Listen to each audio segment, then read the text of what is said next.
The media has recently made quite the fuss over migrant workers, also known to racists as illegals. Never mind the fact that their beloved statist utopia was founded on illegal immigration. That's okay because it worked out in their favor, no hypocrisy detected. Just because the left-right paradigm isn't helpful or useful in debate and kind of makes you look like a smooth-brained retard doesn't mean that the pundits and talking heads still don't self-identify with those labels: conservative, librarian, Dem sock, whatever, cocksucker, whatever have you. Therefore, when addressing their pea-brained ideologies, you leave me no choice but to stoop to their toddler level of discourse, if only for a brief analysis. The right wing in this country has manufactured a new chapter to the culture war, much like the so-called left did back when SJWs were all the rage and were trying to ruin my life with gender pronouns. Now we're back to the virulent strain of Christian nationalism. Now what we have to determine as a citizenry is whether the pendulum swings a little further to the right each time it swings, and there can be a case made for that. And by right, that's just a traditional way of saying authoritarianism. Certainly the fake left has aided and abetted this process of entropy every step of the way. Now, people like Alex Jones have made a pretty penny carnival barking about globalism.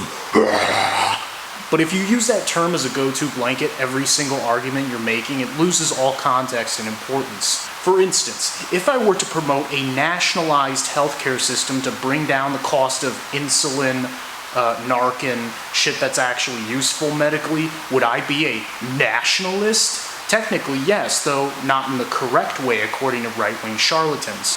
When in fact, universal healthcare is an almost universally popular proposal in America, but not popular enough for anyone to actually fight for it, thus leading me to gradually give up on the democratic process starting somewhere around 2016.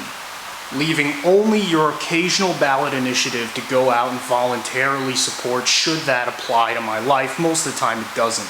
But even in those cases, such as the initiative in South Dakota to legalize recreational cannabis, can be thwarted at any time by dictatorial governors and courts who don't give a fuck about the will of the people and then have the balls to turn around and say they're pro-freedom when they don't even know what that means. Personally, I think people should not vote for warmongering, lying, insider trading, groomer scumbags like Joe Biden or Donald Trump. That does not mean they should reject democracy altogether. There are some good things about democracy. It's the republic part that has failed us. The republic has made government into a godlike entity, neglecting the individual responsibility to do good, much like evangelical Christians behave, who have a huge overlap with your average lazy boy statist. I guess my problem with this country is that I intend to leave someday, but the state doesn't intend to make it easy, and that includes outside governments as well. Now, if you're going to migrate, seek higher ground, you should be expected to adopt the language and customs of the country you're migrating to. That goes without saying. But you don't need government to enforce that. Society does that on its own. But even as a guy who's been traditionally left-leaning, I can say that I don't want the state to have more power. I want people to have autonomy and self-government, which is the only government with any legitimacy. But people are so afraid that without the state there will be more violence, when in fact it is the state that is the leading cause of aggression and human rights violations, bar none. And this idea that your side can better control it is nothing but a Ponzi scheme, because you're not actually taking responsibility, you're just betting on dead horses. Every dinner table discussion you have in your family is so obviously programmed as if there's nothing outside of that on which we can find common ground. There's an overall lack of experience as citizens, in part reasons I stated earlier, but also because the workforce has been massively downgraded, autonomous.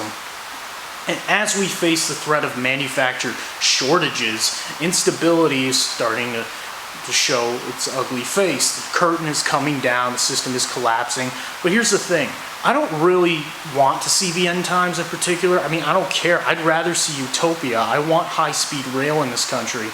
The Jake Jones LLC is an attempt to bring in artists who are honest, humble, and have integrity. I don't care so much about talent because not all artists are equal. Not all artists are going to be huge success stories, but that doesn't mean their personal journeys aren't worth going on as opposed to living this menial, drone, slave-like existence.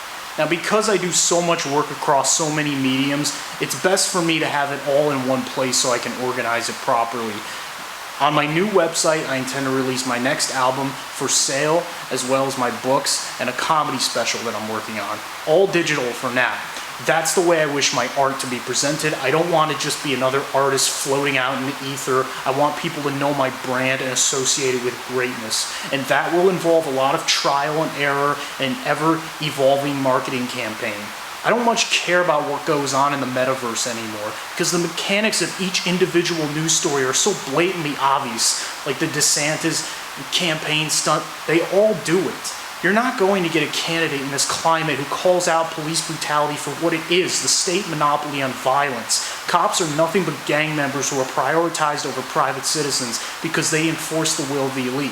But the sooner we realize that these people, in fact, do not have power over us, it's up to us to arm ourselves and stand for our basic human rights, the sooner they'll realize they can't really fuck with us like that, or they'll get clapped the fuck up. So the next time you hear some statist coward bitch about politics, which puppet he prefers over the other, ask them what they would personally have done to a person who chooses not to pay taxes, who chooses to drive without a license plate. Would they call men with guns over to kill them for a victimless crime? If the answer is yes, then they can't fool. I'm Jake Jones and I'm a very busy guy. Just thought I should share my thoughts. I owe you nothing. Enjoy your life, Donkey.